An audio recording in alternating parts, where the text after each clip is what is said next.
Então nós vimos ontem a trajetória de Martinho Lutero, aquele monge agostiniano que buscava ardentemente o perdão de Deus e a paz com Deus, e só encontrou isso no Evangelho.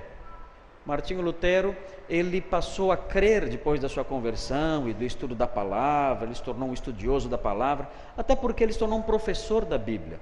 Ele passou a crer grandemente, fortemente, no poder do Evangelho. Ele cria que não há artifícios para que alguém se converta. Martinho Lutero não cria que nós deveríamos usar estratégias humanas e artifícios humanos para transformar o coração de alguém. Ele dizia o seguinte: olha, a palavra de Deus é o poder dele. O Evangelho é o poder de Deus para a salvação. Então, tudo que nós precisamos fazer, e isso foi muito interessante na teologia de Lutero, e é muito útil para nós hoje, porque nós às vezes queremos mudar isso.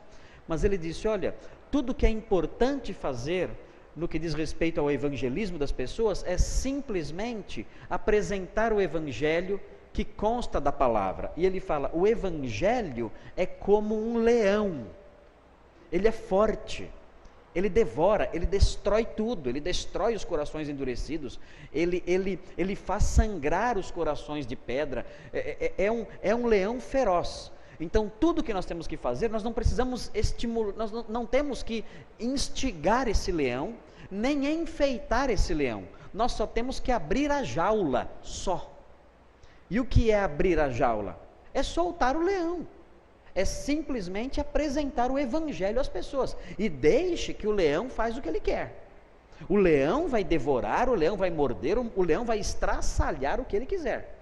Então nós não precisamos encher o Evangelho de enfeites, nós não precisamos criar estratégias ali, bonitinhas, cheias de artifícios emocionais e coisas semelhantes, para atrair o incrédulo e então tentar a gente, nós com nossa estratégia, nossa capacidade, nossa inteligência, converter o coração de alguém. Nós não temos esse poder, nós não somos o Espírito Santo. O que nós temos que fazer, Martinho Lutero disse, é só abrir a jaula, só. Abra a jaula. Deixa o leão solto. Solta o leão. Não coloque fitinha nele, não empurra ele não.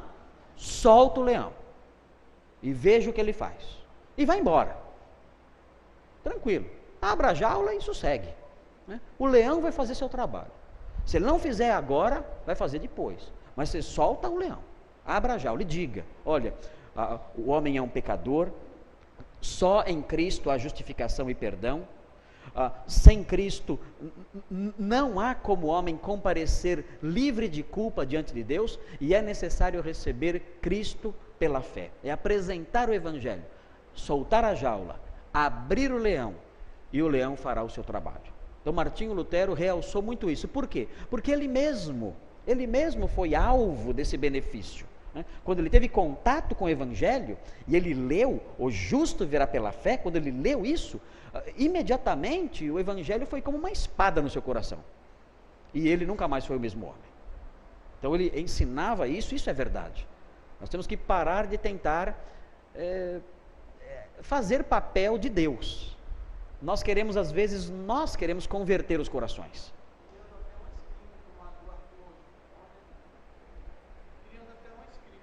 Criando uma escrita. Não é disso que estou falando, mas criando artifícios para evangelização.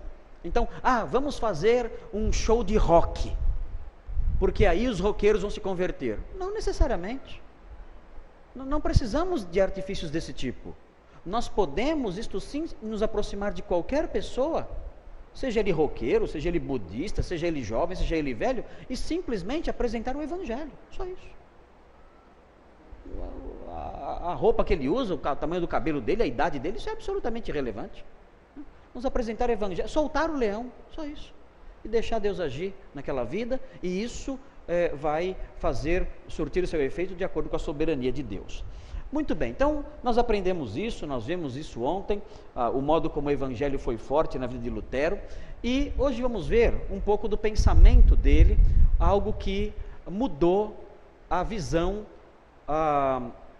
teológica de lá para cá, criando, né, a mentalidade protestante. Então veja, Martinho Lutero foi um pensador dialético, apreciando a natureza paradoxal da verdade. O que significa isso? Significa que existem na palavra de Deus aparentes contradições. Quando se fala de paradoxo, onde está ali? Paradoxo. Que paradoxo? Isso significam aparentes contradições. Muitas vezes a Bíblia apresenta coisas que parecem contraditórias. Por exemplo, desenvolvei a vossa salvação com temor e tremor. Isso mostra a ênfase da responsabilidade humana. Desenvolva a sua salvação com temor e tremor. E aí o versículo continua: porque Deus é quem opera em vós tanto o querer quanto o realizar. Aí parece que apaga a responsabilidade humana, porque é Deus quem coloca o querer e o realizar também. Ele coloca as duas coisas. Então, qual das duas partes é verdadeira? Eu devo desenvolver a minha salvação, responsabilidade minha, ou é Deus que tem que colocar em mim o querer e o realizar? Qual das duas partes do versículo é verdadeira? Qual das duas partes fala a verdade?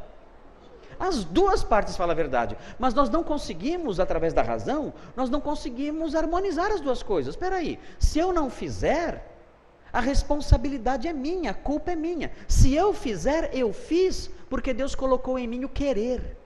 Se Ele não colocar o querer, eu não posso fazer. Se Ele não me capacitar, eu não posso realizar. Por outro lado, se eu não quiser e eu não realizar, a culpa é minha, porque é meu dever desenvolver a salvação com temor e tremor. Ué, como é que eu posso conciliar essas duas coisas? Não há como conciliar isso. E Martinho Lutero admirava essas coisas. Ele achava bonito o fato de que na Bíblia a verdade se apresentava de modo paradoxal, com aparentes contradições, porque isso nos humilha. Isso mostra que a nossa razão é insuficiente para compreender a verdade de Deus. O versículo não é contraditório. O que acontece é que a minha mente não consegue perceber a conexão entre as duas partes. Deus negou isso a nós, para que nós aceitemos a palavra pela fé e creiamos que em Deus tudo se harmoniza, mas a nossa razão não pode compreender todas as coisas que Deus revela. Muito bem, então essa dinâmica, isso é muito importante para nós hoje. Porque muitas vezes nós queremos explicar tudo na Bíblia, e muitas coisas na Bíblia nós não conseguimos. Nós temos que dizer, o teólogo bíblico, o crente tem que dizer, olha, eu não sei. Nós temos que ter essa humildade. Os pastores, os teólogos, os seminaristas, nós temos que dizer, olha, há coisas na Bíblia que eu não sei harmonizar. Essa questão da responsabilidade humana e da soberania de Deus, as duas coisas são verdade. O que tem sido feito atualmente é que geralmente as pessoas, para tentar harmonizar essas coisas, removem uma delas. Pega e fala assim, não, Deus não é soberano, ou então, não, o homem não é responsável. Alguns teólogos do teísmo aberto, por exemplo, vão dizer, olha, Deus não é soberano. Outros hipercalvinistas vão dizer, olha, o homem não é responsável. E as duas posições estão erradas. Porque a Bíblia afirma as duas coisas, nós temos que ter humildade de dizer, eu não consigo compreender isso tudo, mas eu sei que as duas coisas são verdade. É o paradoxo. Na nossa cabeça é contraditório, mas a verdade de Deus é harmoniosa e nele todas as coisas se explicam. As minhas filhas não entendem o meu paradoxo. Eu sou um paradoxo para elas. As minhas filhas olham para mim, a menor especialmente, e as outras já olharam assim também, agora elas entendem um pouco melhor, mas elas olhavam para mim como um paradoxo.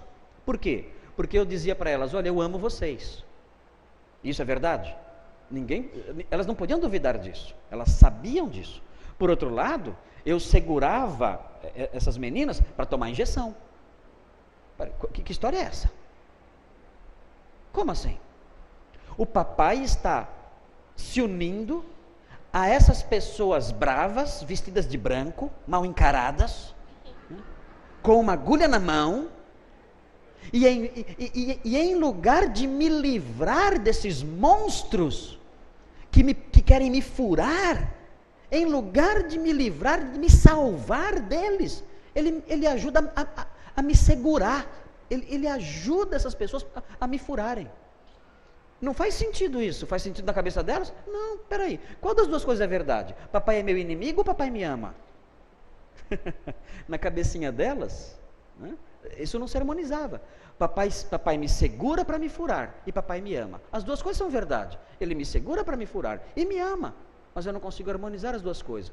Só no céu, quando nós estivermos na nossa maturidade espiritual, nós vamos compreender essas coisas. Lutero admirava isso, esses paradoxos. Ok? Muito bem. Olha, interessante isso aqui. A letrinha está um pouquinho pequena, porque eu quis colocar num quadro só, mas eu vou ter que depois mudar isso, ou colocar em 2 quadros para poder entender melhor, para poder ler melhor. Mas veja assim, ele propôs a sua teologia da cruz. E o que significa isso? É a teologia da cruz, segundo a qual o homem miserável só pode conhecer a Deus através de Cristo e seu sofrimento.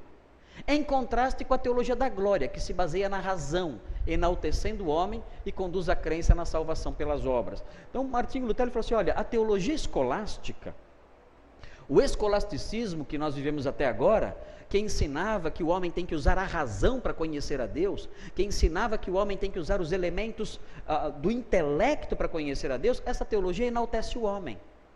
Porque o homem se torna o centro desse pensamento. Ele é capaz, através do seu raciocínio, através das habilidades intelectuais que ele tem, ele é capaz de entender Deus e ele é capaz então de traçar um caminho até Deus. Agora, o evangelho não é isso. O evangelho é a teologia da cruz. Na cruz existe humilhação. O homem olha para Cristo, ele se vê humilhado, porque ele vê o seu pecado castigado em Cristo.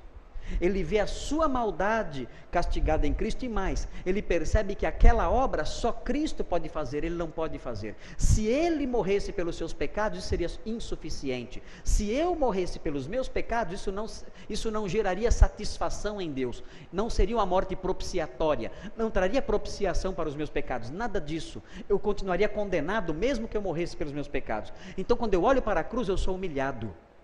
Meu pecado está lá sendo punido, e mais, mostra que outro teve que morrer por mim, porque a minha morte seria insuficiente. Então essa humilhação da teologia da cruz coloca o homem no seu devido lugar. No escolasticismo, a ênfase era na razão humana. Como o homem pode saber que Deus existe? Existem 5 vias racionais para o homem descobrir que Deus existe. Então explicava lá, Tomás de Aquino explicava 5 vias para provar que Deus existe através do raciocínio. Outros teólogos tentando explicar a teologia da encarnação, a encarnação do verbo. Anselmo de Canterbury tentando explicar a encarnação do verbo através da razão. Ele explicava na sua proposta na sua teologia da satisfação, ele explicava racionalmente a encarnação. Martinho Lutero fala, não, o que importa para nós é a teologia da cruz. É uma teologia que nós não conseguimos vislumbrar na sua inteireza, mas que humilha o homem, que coloca o homem no seu devido lugar. Isso é importante para nós. O evangelho tem que nos humilhar. O evangelho é alegria, mas o evangelho também é uma angústia terrível. Quando eu participo da ceia do Senhor, quando o pastor celebra a ceia do Senhor, o que deve acontecer dentro de mim nessa hora? Nessa hora, quando a ceia do Senhor é celebrada, eu devo ser objeto, eu devo experimentar no meu coração um misto de arrebatamento feliz, de alegria indizível, e ao mesmo tempo eu devo experimentar uma tristeza angustiosa. A ceia do Senhor deve produzir esse sentimento híbrido em mim, esse sentimento misto em mim. Eu olho para os elementos e eu me lembro, o meu Senhor foi partido, o seu sangue foi derramado, por causa do meu pecado, o pecado que eu cometi, Ele pagou por isso. A cruz sangrenta revela o grau da minha maldade, o quanto foi grave a minha agressão contra Deus. Então eu olho para a ceia do Senhor, eu me lembro da cruz e eu me angustio. Mas a cruz não somente me leva à angústia, a cruz também me leva à felicidade sem fim, à felicidade sem limites, porque ela mostra o tamanho do amor de Deus, que deu seu Filho para morrer no meu lugar. Então, durante a ceia do Senhor, esses 2 sentimentos invadem o meu coração, uma alegria sem tamanho e uma tristeza profunda, eles se mesclam em mim, e aí eu tenho então aquele sentimento de devoção. Eu experimento isso na ceia, um sentimento de devoção. O Senhor me amou profundamente. Essa é a parte alegre. Um pecador banal. Essa é a parte triste. O Senhor pagou pelo meu pecado. Essa é a parte triste. Mas esse pagamento foi um pagamento de amor por mim, para me salvar. Essa é a parte alegre. Eu misturo, como diziam os antigos, numa ilustração usada pelos antigos, eu misturo o mel da alegria com o absinto da tristeza. Por isso que o crente é uma pessoa equilibrada. O crente não é alguém que fica pulando, dando grito, que nem louco. O crente não é assim.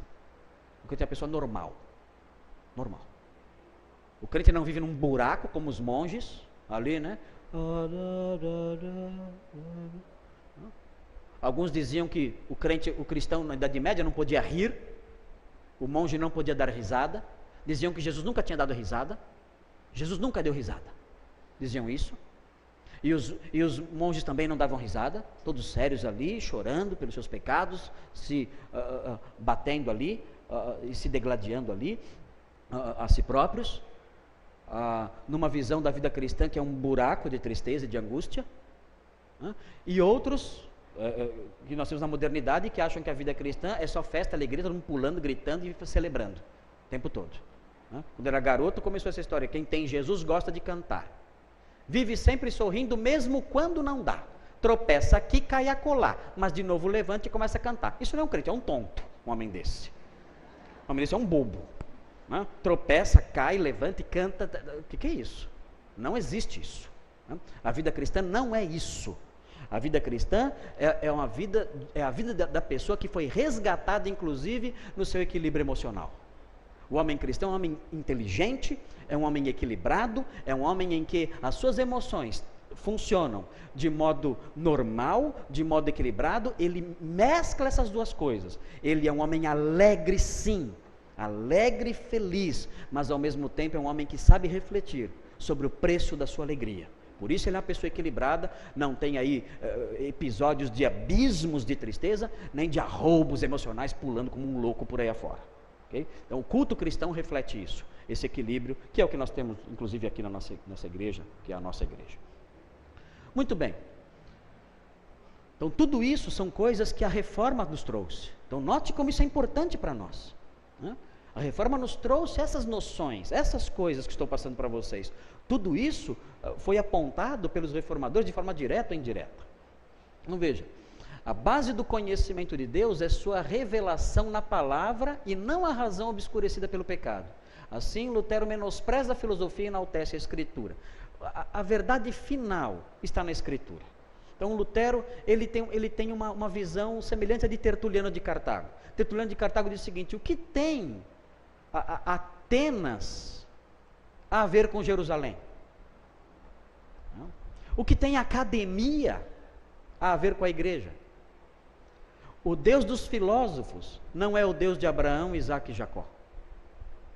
Então, Lutero tem essa mesma visão. Ele entende que a filosofia tem que ceder lugar à Escritura. A Escritura é que vai apontar a verdade e é ela que devemos recorrer. Nós temos que resgatar isso hoje em dia. Nós temos que resgatar, porque há muitos crentes buscando respostas em filosofias anti-Deus.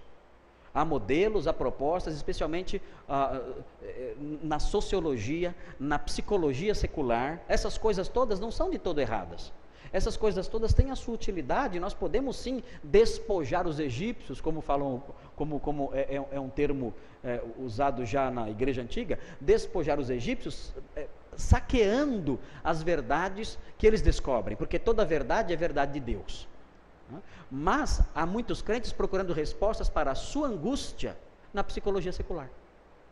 Há muitos crentes procurando respostas para os seus problemas familiares na sociologia, na compreensão ateísta do ser humano que a psicologia secular muitas vezes oferece. O que é um absurdo. Isso é inaceitável. Essas coisas, essas ciências, elas têm o seu lugar e têm o seu valor. Mas há crentes que colocam essas coisas acima da revelação de Deus. E olha, informação segura, não vai funcionar. Se você procura solução para a sua família, para o seu casamento, para as suas angústias pessoais, para os seus problemas internos, nessas coisas, você está cavando para si cisternas rotas que não retêm água. Você está tentando saciar a sua sede com água salgada. Não vai funcionar, não perca tempo. volte-se para a Escritura, até porque é mais barato. Ok, e funciona, com certeza. A Escritura funciona, ela é eficaz.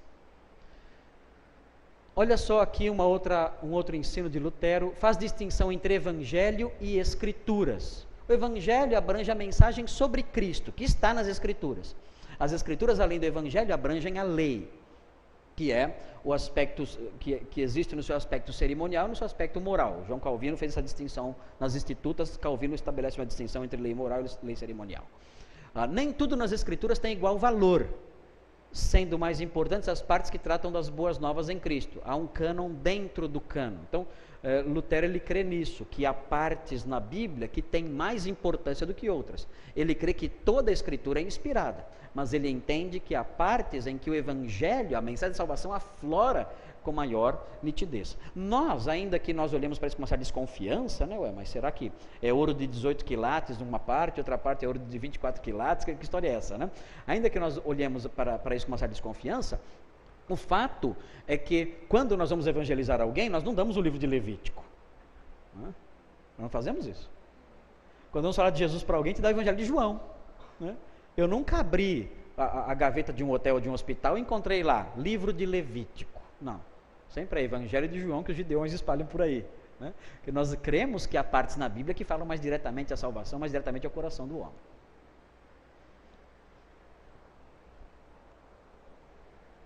Ok. O Espírito Santo e a Bíblia são inseparáveis. Ele dá testemunho dela e a usa para falar aos homens. Essa visão de Lutero acompanha a teologia protestante reformada para sempre. Para sempre. A ideia é a seguinte: olha, nós os pregadores, eu, pastor Cleiton, os pregadores da palavra, nós temos que ter acesso a essas duas coisas. Quando nós pregamos, não basta nós apenas sermos fiéis à Sagrada Escritura.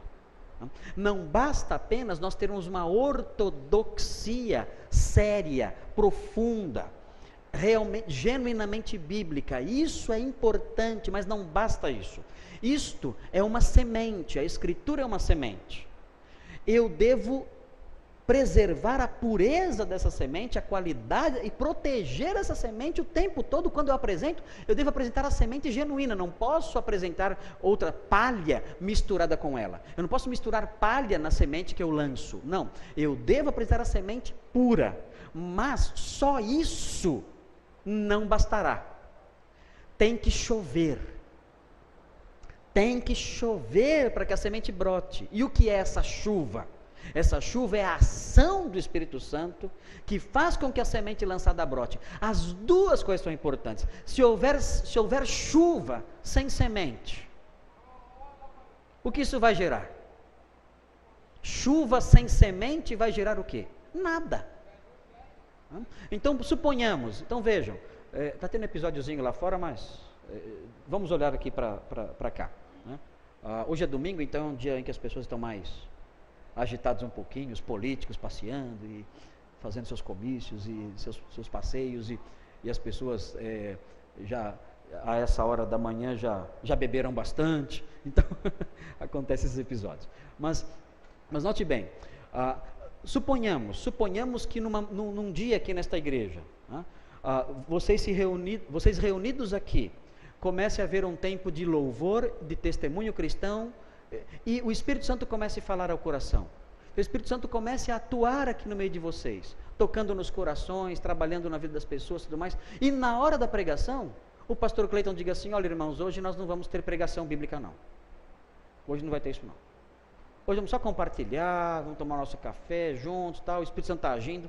Não deve fazer isso. Não deve. O Espírito Santo está agindo, ótimo.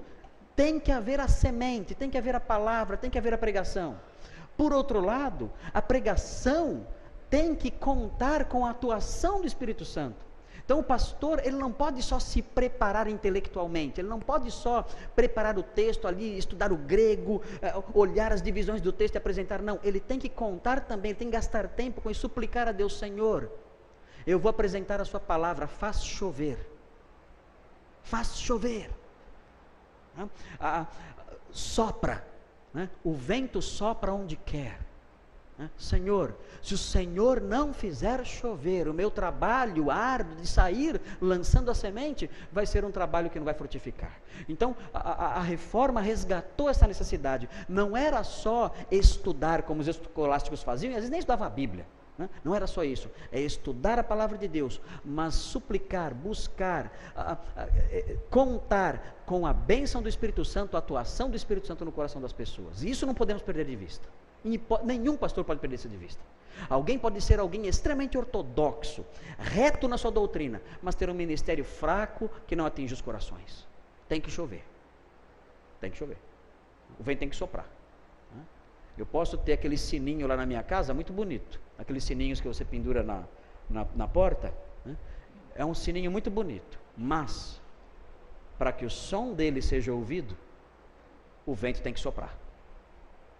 E a palavra é aquele sininho, lindo, está lá, lindo, perfeito, mas o vento tem que soprar para que as pessoas escutem a melodia bonita que emana daquele sino. Muito bem, Deus está presente nas Escrituras de modo oculto, seus mistérios, seu poder de determinar tudo. Os reformadores sempre viram Deus como soberano absoluto, e nós temos mistérios na Bíblia. Essa dimensão se perdeu hoje em dia. É algo que me angustia, para dizer a verdade. A grande maioria dos evangélicos brasileiros quer colocar Deus dentro de uma caixinha, explicá-lo direitinho, todos os seus atos, todos os seus planos, tudo direitinho, e compreendê-lo como eu posso compreender qualquer outra coisa que está ao meu alcance, ao alcance do meu entendimento intelectual, a minha compreensão intelectual. Deus está acima da nossa compreensão. A Bíblia mostra mistérios, seu poder de determinar tudo, os mistérios de Deus. Deus é um Deus trino, Deus é tripessoal. Eu não posso entender isso. Como eu posso entender a tripessoalidade de um ser? Eu vejo um ser e uma pessoa. É assim que eu entendo o universo, o mundo ao meu redor. Há um ser, há vários seres aqui. Cada um é uma pessoa, um ser, uma pessoa. Agora, nós estamos diante de um Deus que é um ser, e é 3 pessoas. Nós não temos paralelo para isso. A Bíblia apresenta essa realidade, nós não conseguimos entender, isso nos humilha. Mas não podemos chutar fora o que não compreendemos. O grande problema da teologia moderna é que ela despreza o que não entende. Então, se eu não entendo por que Deus, que é um Deus amoroso, deixa acontecer, deixa que uma criança recém-nascida, inocente, morra de câncer no hospital, se eu não consigo entender isso, então o que eu faço? Eu tento explicar, eu falo, não, Deus não é amoroso. Pronto, expliquei. Ou então eu digo, não, Deus é amoroso, mas Ele não tem poder para salvar. Pronto, expliquei. Mas as 2 explicações reduziram Deus a um deusinho desse tamanho. Acabei com a divindade, destruí a divindade. Lutero dizia, não, nós temos que aceitar o mistério de Deus. Há sofrimento humano? Há sofrimento humano. Agostinho tratou sobre isso, sobre a realidade do sofrimento humano e o amor de Deus. Eu não consigo conciliar o sofrimento humano com o amor de Deus. Eu não consigo conciliar a existência do mal com a justiça divina. Eu não consigo fazer isso. É algo inexplicável para mim, mas uma coisa é certa, Deus é justo, Deus é bom, ainda que eu não saiba explicar essas coisas.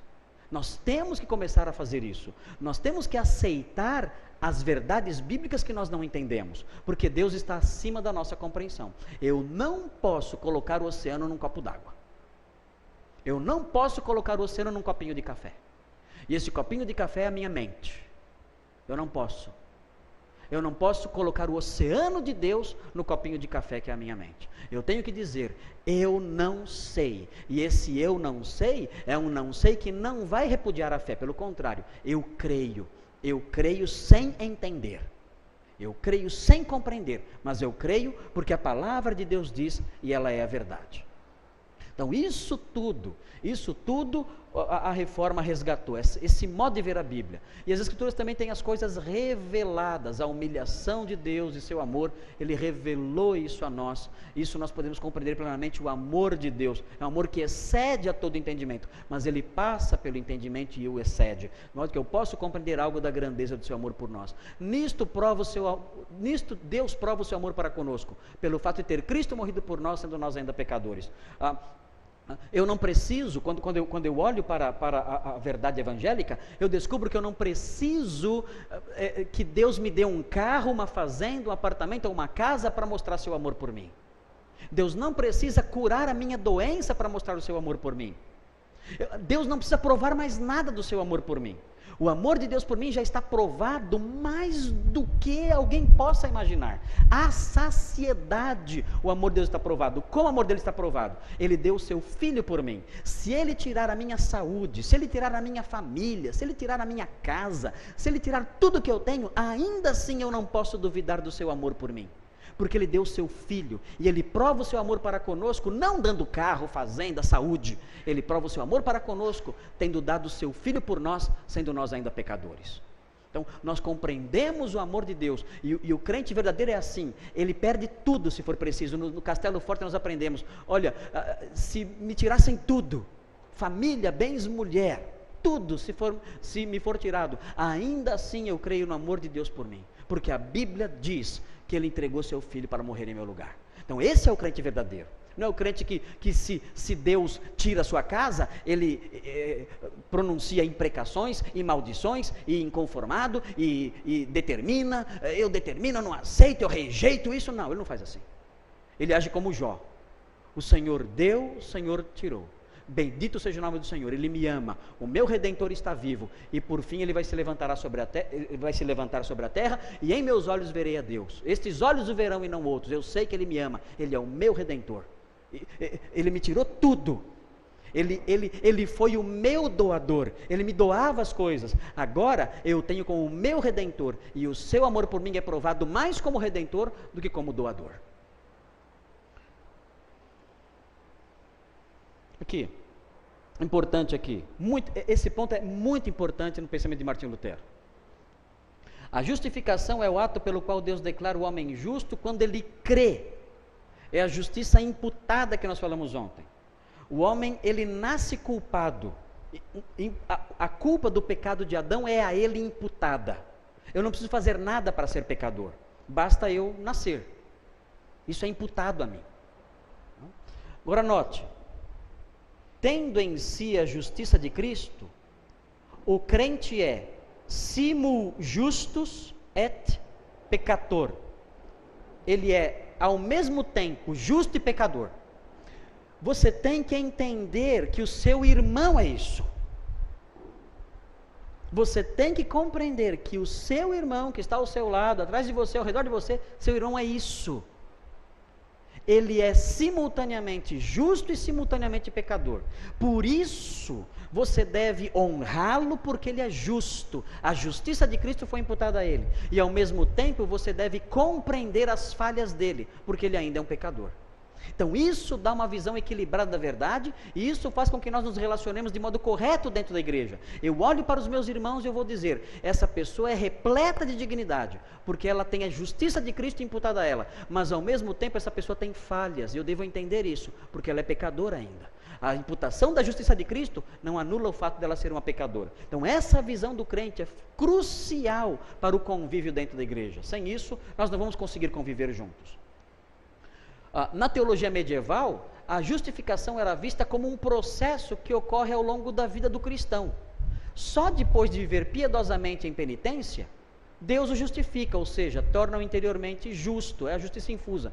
Na teologia medieval era diferente, era assim, você ia adquirindo a justiça. Como? Através das suas obras. Através das suas obras, através da participação na igreja, nos sacramentos, no batismo, em várias coisas, você ia adquirindo a justiça. Isso se chama justiça infusa. É a justiça sendo colocada em você ao longo da vida. Quando você era declarado justo? Só no céu. Chegava diante de Deus, Deus olhava e falava assim, você é justo. Aí aconteceu a justificação. pode entrar. Você é justo. Então você nunca sabia se você era justificado ou não. Por isso que Martinho Lutero vivia se degladiando, se batendo, se matando. Por quê? Ele estava querendo adquirir a justiça infusa. Ele queria chegar diante de Deus e Deus olhar para ele e falar assim: você fez jejuns, você fez orações, você passou noites em claro orando, você se autoflagelou, então você adquiriu a justiça com seus atos, pode entrar no céu. Ele queria isso, mas ele não sabia o ponto em que a sua ação satisfaria o que Deus queria dele. O catolicismo é assim ainda hoje. No catolicismo você não tem certeza da sua salvação. Não há como. Chega para um católico e pergunta: você tem certeza da sua salvação? Ele fala: olha, eu não sei, eu estou tentando. O dia que eu chegar diante de Deus, aí vamos ver o que vai acontecer. É a justiça infusa, né? Só vocês têm certeza da salvação, né? Eles falam dos crentes, né? Mas eles não compreendem a justiça imputada. Para nós a justificação aconteceu no passado. Quando eu fui justificado? Quando eu criei. Ontem perguntaram para mim durante o jantar: quando foi que você aceitou Jesus na sua vida? Quando foi que você se converteu? Eu contei quando eu tinha 12 anos a minha conversão. Então aconteceu, a minha justificação está lá atrás. Eu fui justificado lá atrás, com 12 anos de idade. A teologia católica medieval não. Eu vou ser justificado só depois que eu morrer. Quando eu chegar diante de Deus, aí eu vou ser justificado ou não. Ou não. Porque se eu chegar lá e Deus olhar e falar assim: a sua justiça adquirida não foi adquirida em grau suficiente, vá para o purgatório. E lá no purgatório você vai adquirir essa justiça, vá para lá. Aí você vai. E quanto tempo você fica lá? Depende de quanto falta. Depende de quanto falta. Se faltar muito, você vai ficar bastante. Se faltar pouco, você vai ficar pouco. Depende. Mas no final das contas, quem se justifica é você. Martinho Lutero realçou a necessidade da justiça imputada. E é isso que nos dá paz com Deus. Justificados, pois, mediante a fé. Qual é o efeito disso? Temos paz. Paz com Deus era tudo que Lutero queria. Tudo que ele sonhou a vida toda. Quando ele creu em Cristo e recebeu a justiça que Cristo dá, foi revestido dessa justiça, ele experimentou a paz com Deus, que nós conhecemos, nós entendemos, porque nós temos isso também. Todo crente tem. Se você não tem isso, hoje é o dia de ter. Hoje é o dia de chegar e se prostrar aos pés da cruz e falar: Senhor, eu desisto da minha justiça.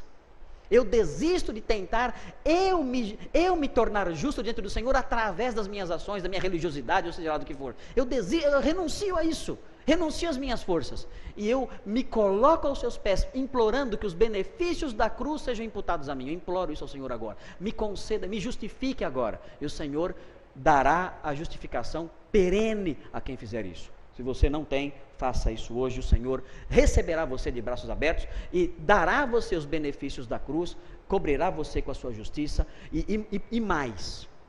Isso é a parte linda do Evangelho. A fé que justifica, ela não somente justifica. A fé que justifica, ela também dignifica. A pessoa que é justificada, ela é transformada em outra pessoa. Ela não é mais a mesma. Antes ela furtava, agora não furta mais. Antes ela era uma pessoa agressiva, cheia de maldade, de rancores, agora não é mais. Antes a sua palavra era uma fossa de sujeiras, né? Era só podridão na boca dela, agora não, agora da sua boca procedem louvores, palavras de edificação. Ela foi dignificada, não só justificada. A fé que justificou, também dignificou antes de glorificar. Ela faz isso, ela justifica, dignifica e glorifica. É assim a fé cristã. Quem não a tem, não é nem justificado, nem dignificado e não será glorificado. Muito bem. Eu estou indo muito rápido? Estão entendendo o que eu estou falando? Se vocês não entenderem, vocês fazem assim com a cabeça. Ok? Sinalizem aí para mim aí. Olha aí. Olha que importante. Olha como isso aqui. Imagine um camponês semi-analfabeto, na Idade Média, no século XVI, finalzinho da Idade Média, descobrindo isso aqui. Olha só. Todos os que são justificados pela fé são também sacerdotes de Deus. Você. Falando de você. Sacerdote de Deus. Você sabe o que era um sacerdote de Deus na Idade Média? Olha, eu algum tempo atrás, eu fui para Roma, e eu assisti uma missa em São João de Latrão, onde Inocêncio III recebeu Francisco de Assis. São João de Latrão é um palácio riquíssimo, é algo, olha, é lindo demais, é lindo demais. E eu cheguei lá para assistir a missa, e estava lá um dos bispos ali da cidade, ali, o bispo daquela igreja de São João de Latrão. Irmãos, o coro se levantou para cantar, e cantou uma música de São Francisco de Assis, Vós criaturas de Deus Pai. Lindo o hino, né? Já cantaram aqui na igreja? Vós criaturas de Deus Pai, não conhece esse hino? Esse eu não vou cantar. Isso. Vós criaturas de Deus Pai, todos erguei a voz cantai, aleluia, aleluia. Irmãos, olha, é um hino lindo, lindo. E aquelas vozes enchiam o templo. Eu falei, eu estou indo para o céu. Eu estou sendo arrebatado. Só pode ser o arrebatamento, vem Senhor. E até aí tudo bem. Aquele ambiente belíssimo, aquele coro perfeito, profissionais, né, cantando, aquela orquestra maravilhosa. Eu falei, meu Deus, vem Senhor, é a hora perfeita do arrebatamento, é agora. Aí o que acontece? De repente entra um séquito, uma corte entra. Vários homens vestidos nobremente, com vestes nobres, eles vêm andando com incenso na mão, marchando pelo meio da igreja. E atrás deles vem o bispo, o sacerdote. É um rei, é um príncipe. Ele vem no meio daquele séquito marchando ali enquanto o coro canta, e aí o séquito se abre, aqueles homens todos se colocam ali ao redor, e ele sobe e se assenta num trono dourado. Se assenta ali. Aquela coroa gigantesca. Você olha aquilo e fala, meu Deus. Eu queria ser um cara igual a esse aí. Olha isso. Aí você percebe a grandeza daquele homem.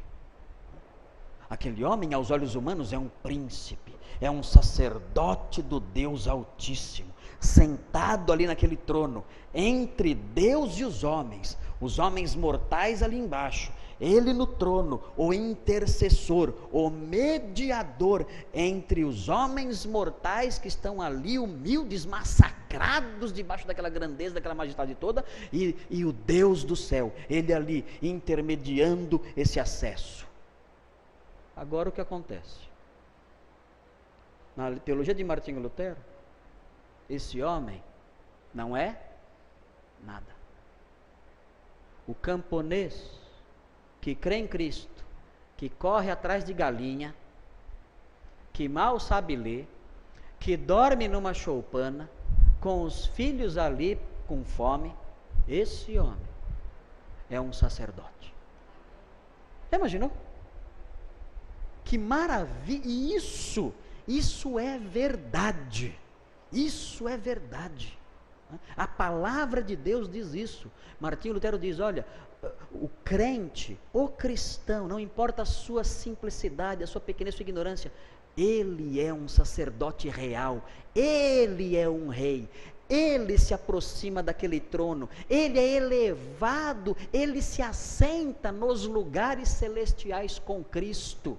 E ele tem acesso ao trono de Deus muito mais do que esse sacerdote fajuto que se esconde atrás desse aparato todo que é meramente humano.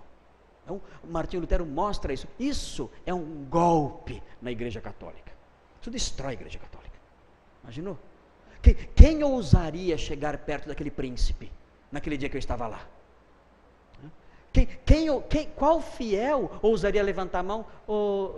Padre, isso que o senhor está dizendo aí, o senhor pode dizer na Bíblia onde está? Quem ousaria questionar aquele sacerdote? Agora o camponês questiona. O camponês fala, não, tudo mentira isso aí, sacerdote sou eu, vocês são pagãos, mentirosos, incrédulos e pervertidos, é isso que vocês são, sacerdote sou eu, rei sou eu, vocês não. Mudou o conceito de igreja. O pastor é quem agora? O pastor é alguém que serve como um sacerdote entre outros sacerdotes. Ele não é mais servido, ele é um servo, auxiliando outros sacerdotes na sua jornada espiritual. Então mudou totalmente a visão de igreja. Por isso os católicos ficaram com tanta raiva da visão de Lutero. Ok. Martinho Lutero aceitava somente 2 sacramentos, a Igreja Católica aceitava vários sacramentos, Martinho Lutero aceitava um só, havia 7 na Igreja Católica, ele aceitava só o batismo e a ceia, que eram atos simbólicos instituídos por Deus, que não funcionam ex opere operato, mas sim exigem fé do participante. Santo Agostinho tinha dito que os sacramentos funcionavam independentemente da fé do participante e do caráter do oficiante. Martinho Lutero fala, não, os sacramentos, eles gerarão benefício se a pessoa tiver fé. O batismo é válido se a pessoa batizada é crente. A ceia só tem algum valor se quem participa crê, senão ela não é nada. O batismo com fé justifica o pecador mediante a palavra misteriosamente associada à água. Então aqui você vê Martinho Lutero com uma certa conexão com Santo Agostinho. A teologia do batismo de Santo Agostinho é muito incômoda para nós. Nós que somos evangélicos, nós não fechamos com Agostinho na teologia do batismo. Que Agostinho realça que o batismo justifica. E nós não aceitamos isso de jeito nenhum. Nós fechamos com Agostinho em várias coisas, mas na questão do batismo, ninguém consegue fechar com Agostinho. O evangélico, ele rejeita Agostinho. E Lutero, nós vemos aqui Lutero um agostinismo um pouco melhorado.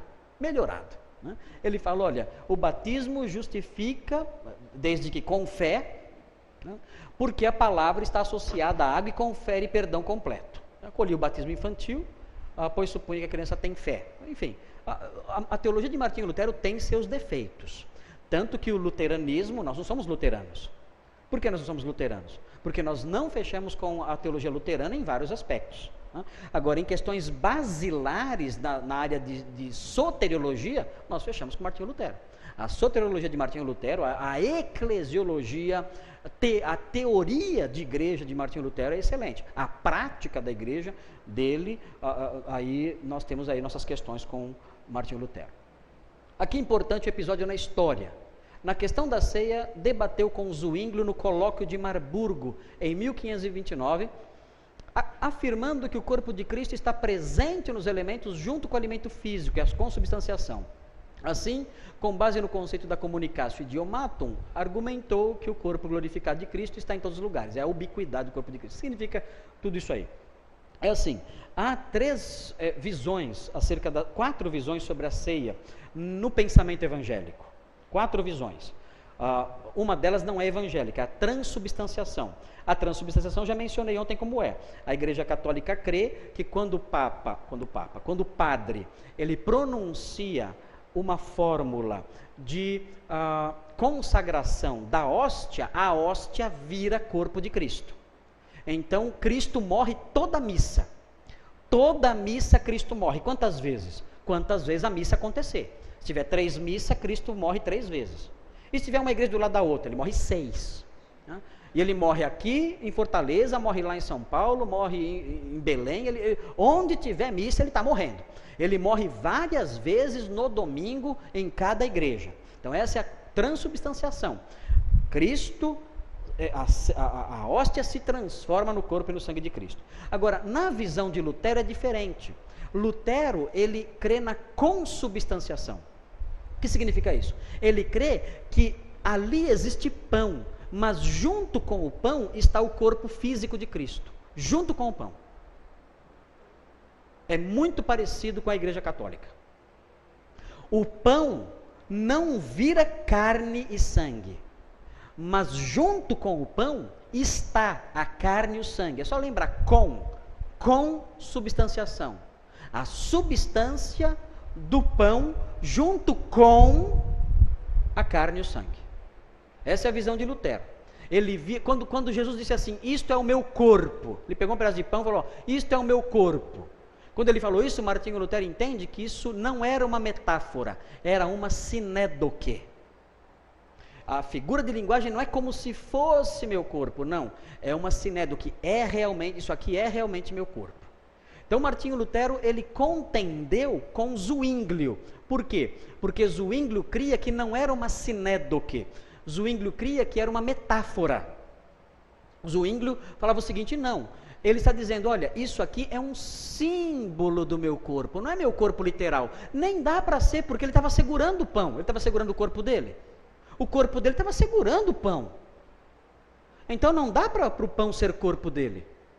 E Martinho Lutero não aceitou esses argumentos, não, é sinédoque, e Zwinglio falava, é metáfora. Aí Martinho Lutero, nesse colóquio de Marburgo, Martinho Lutero sentou numa mesa, uma mesa pequena, e tinha uma toalha em cima da mesa e tinha um giz. Ele pegou o giz e escreveu em cima da mesa: isto é o meu corpo. E Zwinglio argumentava, e Lutero não falava mais. Lutero só apontava para a mesa. E Zwinglio começou a ficar nervoso. Ele falou assim: olha, ele falou, Jesus na cruz falou para João, para Maria, mulher, eis aí teu filho.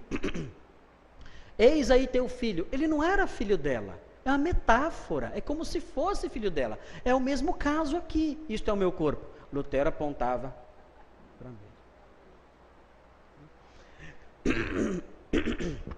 E Zwinglio argumentava, e ele mostrava a mesa. Até que Zwinglio ficou muito bravo, falou assim: olha, ele é um obstinado. Lutero é um obstinado, ele não dá para argumentar com ele. Meus argumentos degolam o argumento dele, e ele não responde, ele só fica apontando a mesa. Então, o que eu vou fazer com isso aqui? Onde vai parar esse debate? Não vai parar em lugar nenhum. Então, as duas comissões se separaram, a comissão alemã e a comissão suíça. O grupo de teólogos se separaram, conversaram entre si e decidiram, então, fazer as pazes e andar juntos, apoiando um ao outro. Então, os teólogos reformados suíços e os luteranos. Eles, então, se sentaram novamente, propuseram, então, que poderiam caminhar juntos, mas sem que houvesse unidade no pensamento sobre a ceia. Mas que, já que havia unidade em outras áreas, nós veremos o Zwinglio, como ele era realmente, ele propunha uma teologia semelhante à de Lutero, como a unidade em partes essenciais, vamos caminhar juntos. Eles concordaram fazer isso. Aí Zwinglio estendeu a mão para Lutero. Lutero virou as costas e foi embora. Não deu a mão, deixou ele com a mão estendida e foi embora. Então, é um episódio muito triste na Reforma, porque as duas igrejas, cada uma para o seu canto.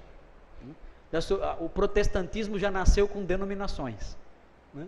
A igreja suíça e a igreja luterana. Já nasceu gêmeos, já nasceram gêmeos, tudo na mesma época, 1517. As duas nasceram. Zwinglio também começou a pregar em 1516. Zwinglio é muito próximo de Lutero na conversão, na mudança que ele propõe e tudo mais. Ok. Aí, um fator que eu já mencionei: valorizou a igreja, mas rejeitou a autoridade da hierarquia e da suposta sucessão apostólica. Hierarquia, nem pensar, por causa do sacerdócio universal, e sucessão apostólica, isso não havia mais relevância para isso, nem possibilidade de se manter isso mais no século XVI. No século II, sim, no século XVI não tinha mais como manter isso. Ainda que pertençam a outro reino, os cristãos, como justos e pecadores, devem estar sujeitos ao poder civil.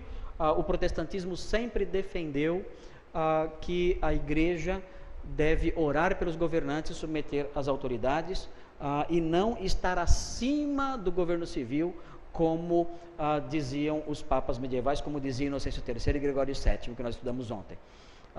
Eles diziam o seguinte: o próprio Senhor Jesus Cristo se submeteu a Pilatos. O nosso próprio rei, ele se sujeitou à autoridade de Pilatos, ele mesmo pagou impostos. Então nós devemos seguir o seu exemplo, a igreja deve se sujeitar ao poder civil.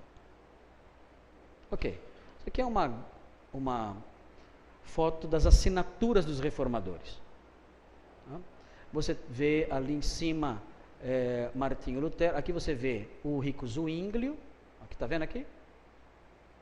Ulrich, assina como Ulrich Zwingli, aqui, e Martinho Lutero aqui.